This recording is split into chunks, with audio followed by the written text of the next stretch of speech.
Hello, my friend. Welcome back to How to Like Your Life, a brain training podcast for mindset transformation. I'm so glad you're here. I'm your host, Emilie. I am your favorite brain training specialist and hypnosis practitioner, here to teach you how to really harness your own inner strengths using the magic and the science of brain training and self-hypnosis so that you can change your brain, change your life, and actually like more of your life now. So let's dive in. Today we are talking about a little bit of a controversial topic, this idea of getting your hopes up on purpose.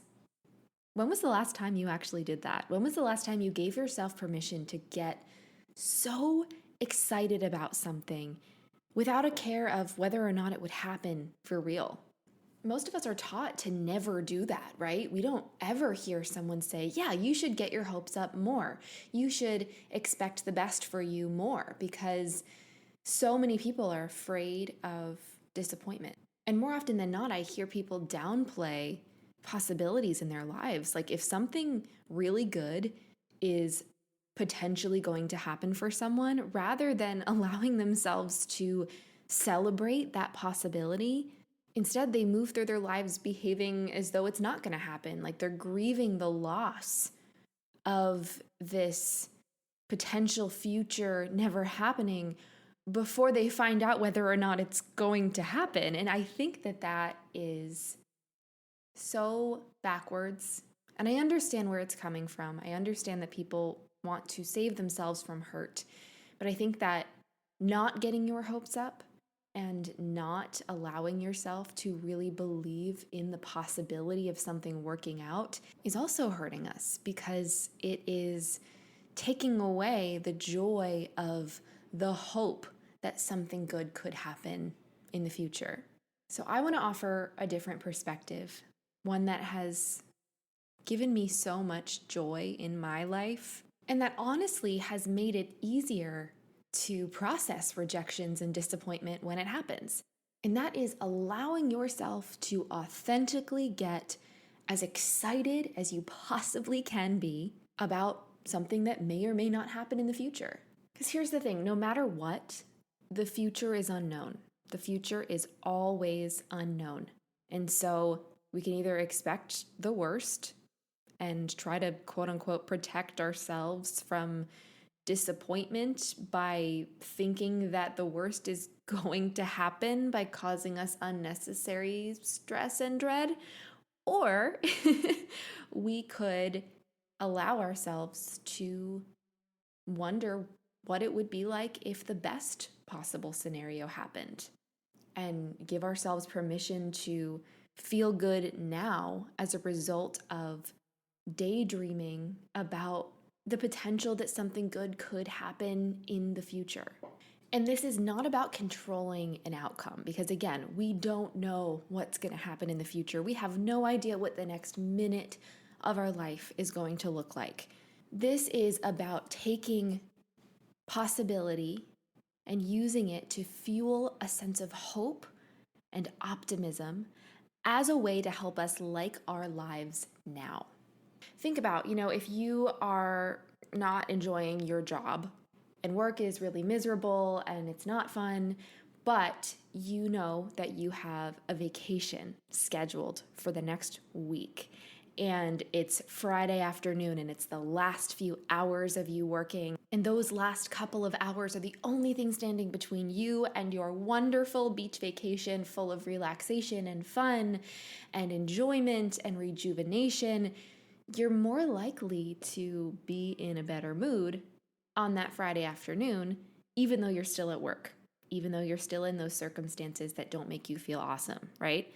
Because you are using the hope about a future possible experience, and you're imagining how great it's going to feel when you are in that future situation, so much so that it's actually changing how you feel in the present moment and how you feel now, even though the circumstances in your life look the same as they did yesterday.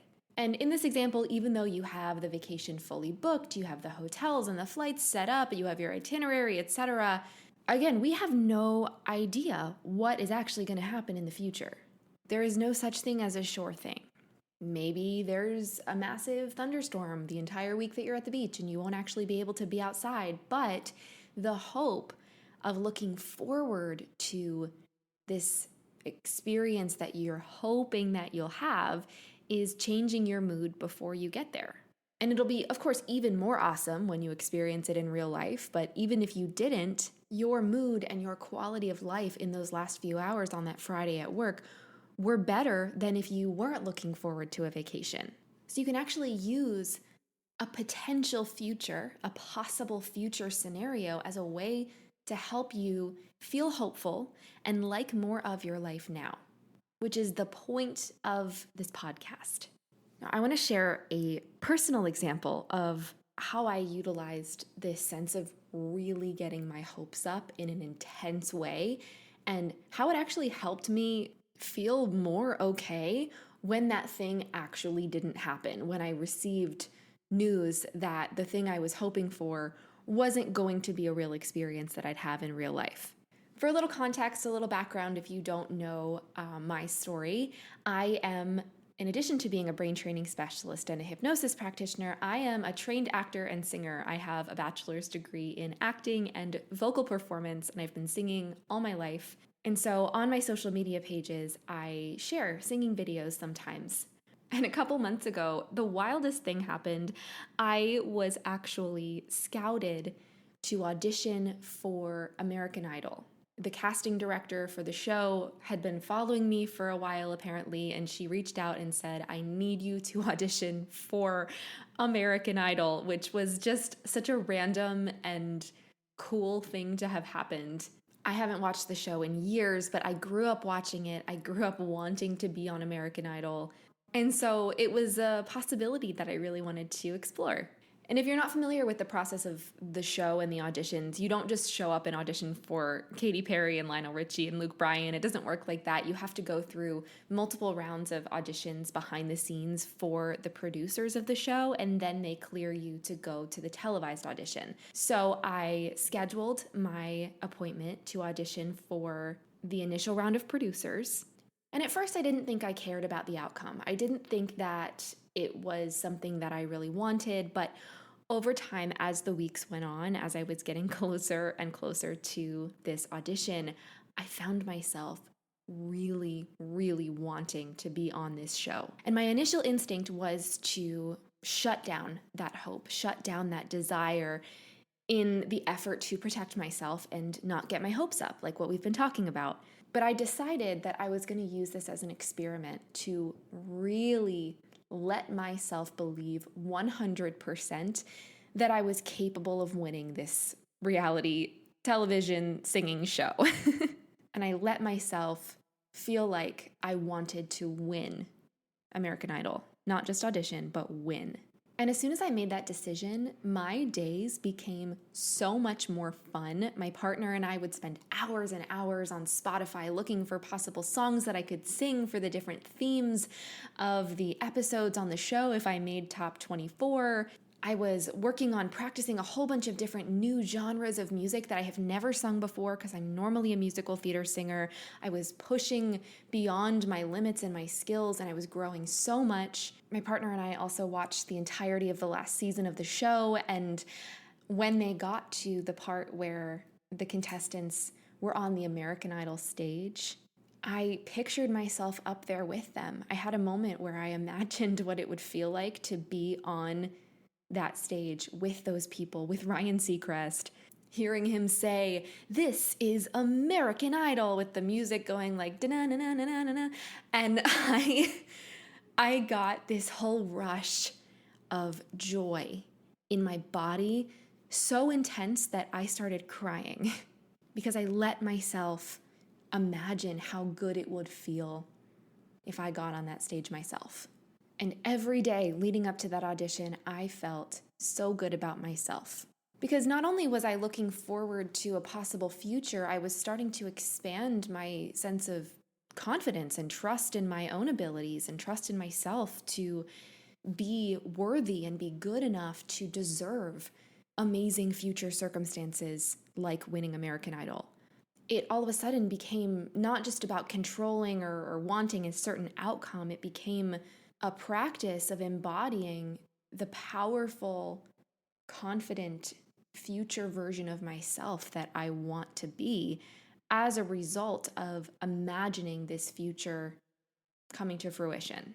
And then it wasn't really about the circumstances at all. It was just a vehicle for me to reprogram my subconscious beliefs to really trust that I am good enough. I am on that level and I still believe this. And so the audition day came. It was on Zoom, which was very weird. And because I created such high positive expectations about the outcome of this audition, because I so deeply believed that I was good enough, by the time that it was my turn to sing, I had fun. And I used to not have fun in auditions. I used to be a nervous wreck. I used to be so in my head, wondering if it was good enough, wondering if I would forget the words, wondering if they liked me. And this whole experience was just pure joy because it felt like a victory lap. It felt like I already experienced what it would be like to win American Idol. So, of course, it would go well. Of course, this moment, this audition would be successful and enjoyable. And it was. So, they told us that we would only likely sing one song, but the producer that I met with asked me to sing all three of the songs that I'd prepared. And I was pushed forward. I got a call back to sing for the executive producers a few minutes later. And again, that second audition for the executive producers just felt like a victory lap. It felt like I was meant to just use that time to celebrate, because the first time I sang those songs went well. Of course, the second time I would sing it, it would also go well. And because it was on Zoom and I was doing this audition in my home office, I printed out a photo of the judges of American Idol, of Katy Perry, Lionel Richie, and Luke Bryan smiling behind the American Idol table. And I wrote on the piece of paper the phrase, "You're going to Hollywood," which is what they say when they let you on the show. And I taped that to my wall and I stared at it while I was singing. And I allowed myself to kind of daydream and pretend that I was singing for them. And that was truly the best day. I had the most fun, and I left that audition feeling more proud of myself than I ever have in an audition. They told me that they were going to be deliberating for 2 weeks and that I would get an email with the results. And so I moved on with my life after that, still holding on to the trust that I was good enough to be on that show. Long story short, it turns out I was not moved forward to the televised auditions. They didn't say why. They just said that they had a lot of talent that year and they weren't moving me forward. And when I got that email, of course, I got a pang of disappointment. It took me some time to kind of orient to the fact that I wasn't going to be on the show, but I weirdly wasn't upset about it. I was confused in the fact that I was going to have to rethink what the next 6 months of my life's going to look like, but I just felt confused more than anything because I felt so proud of that audition, so much so that it wasn't a hit to my confidence. Because in my mind, I had already proven that I was worthy of winning the show. And I had been daydreaming and visualizing what it would be like to sing on that stage and be on that show so many times that my brain perceived that I had already had the experience. And so I felt okay. And I was like, all right, this doesn't mean anything about me. So let's see what is in store for the next 6 months doing something else. And I was shocked at how calm and okay I was with those results, with that outcome, because we are always told that if we get our hopes up, we're going to be even more disappointed. But all I thought about when I was reading that rejection was how much I have grown, how many incredible and fun experiences I've had, even just with playing with the idea of getting on that show, because I have grown so much as an artist, as a singer. I have built up so much confidence through this process. I had a lot of fun moments with my partner. I realized that I actually really enjoy singing these different genres that I was playing with. And the overall experience of leading up to this result, to this rejection, was a net positive. My life is better as a result of getting my hopes up, even though that thing didn't actually happen for me. Because I used the possibility of a positive future outcome to fuel how I felt in my day-to-day life. And that ultimately helped me like more of my life and like more of the moments in my days and like more of myself, because I started to believe that I was worthy of having that outcome happen to me. And I think the perspective is really important when you explore what it's like to get your own hopes up. Because as I was doing this, I was being really intentional about allowing those daydreams to help me feel better in the present moment. I think that some people feel more disappointed when they get their hopes up because they are putting all of their measurements of self-worth into this one particular outcome. So I hear a lot of people say, oh, I'll finally feel good enough when I win American Idol. I'll finally be happy when I have a successful music career. And that's not what we're doing. We're not withholding the joy until we have that outcome. Instead, we are taking the possibility of that outcome and letting ourselves feel that happiness and joy and self-worth now, in this moment. And then that makes that daydream, that possibility, worth it, whether or not it happens. Because when we think about goals, we set goals and we want certain things to happen because we believe or perceive that we will have a certain emotional response as a result of that thing.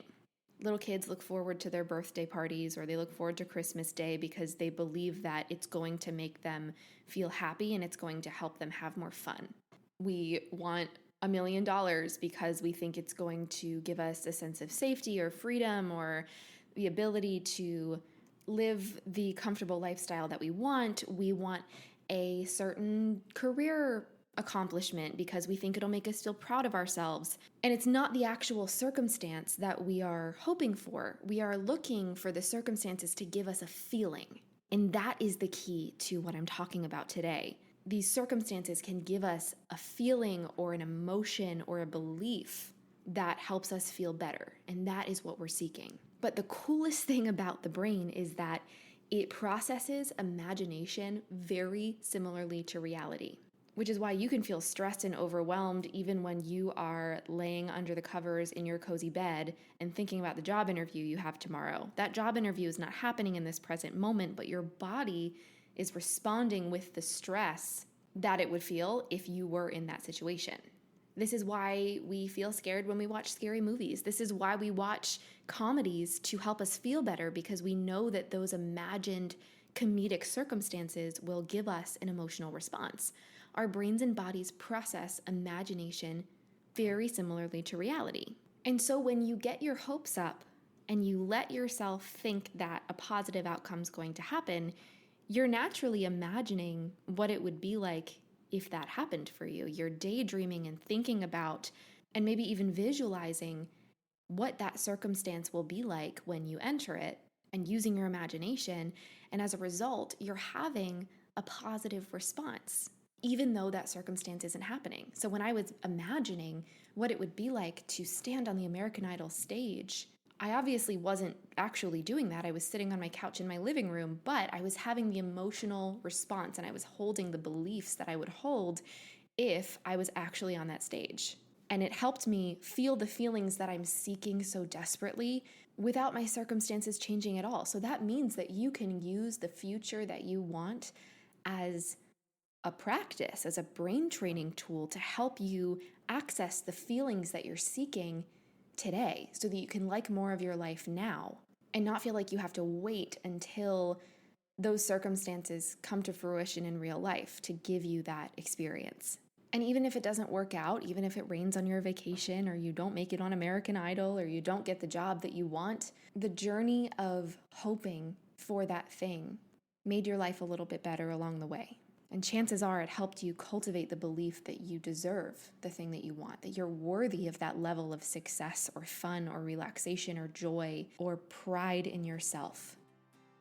I'd like to quickly interrupt this episode to share a bit about how you can make it easier to like your life using my hypnosis app, Dottle. What you might not know is that every single episode of this How to Like Your Life podcast is paired with a recommended guided hypnosis session on the Dottle app to help you enhance the practices that we're talking about here so you don't have to figure it out all on your own. On the app, you'll also find tons and tons of full-length hypnosis sessions to help you in so many areas of your life, including relaxation, stress relief, focus, motivation, joy, confidence, health and healing, sleep, getting in touch with your goals, and so much more. There's also a whole library of eyes open hypnosis for you to listen to while you're doing things actively, while walking, while showering. There's also a library of mood shifters, which are practices that are under 5 minutes, designed to help you get out of a stress response fast and feel better quickly. So in this podcast, I'll teach you how to like your life, and on Dottle, it'll become a very easy task. So make sure to try out Dottle for free for 7 days, and you can find the download links in the show notes. Now let's get back to the episode. So this is a brain training podcast. We're not just going to sit here and talk about theories and then leave you to figure out how to apply them. I'm going to walk you through some strategies that you can use to deliberately get your hopes up, to let the possibility of a positive future help you feel more confident and like more of your life now, and then also give you some strategies that you can apply if that situation doesn't actually work out for you. And as always, these practices and steps are outlined in my Dottle Hypnosis app in the How to Like Your Life library, so you don't have to worry about memorizing or writing down everything that I talk about in this episode, and I will make sure to link that in the show notes. So to get your hopes up, step 1 is to think about the thing that you actually want. What's the thing that you've been afraid to hope for? Maybe it's a relationship working out. Maybe it is a career move that you'd like to make. Maybe it's a personal goal or a vacation that you want to go on. What is an outcome that you really, really want to have in your life that you're afraid to want, because it would make you feel disappointed if it didn't happen? To simplify this, you could also just ask yourself, what would help me like my life today if that were to come true? Or what would make me feel happy if that were to happen? And just start there. Step 2, once you've identified that thing that you want, is to imagine what it would feel like if you got it. To give yourself permission to feel hope and embody what that experience would be like if it actually worked out for you. So you can do this in a casual daydream. If you are driving to work, maybe think about how wonderful it would feel if that goal came to fruition. You could make this a daily practice, which I highly, highly recommend, and take some time each day to find a quiet place, take a few deep breaths, close your eyes, and visualize that moment as though it's happening in real time. As I said before, the brain processes imagination similarly to reality. So if you really allow that scene to materialize around you and focus on the sights, the sounds, the smells, tastes, sensations, emotions, interactions of that experience in your mind, it's going to conjure up those emotions that you will or would feel if that thing were to happen in real life.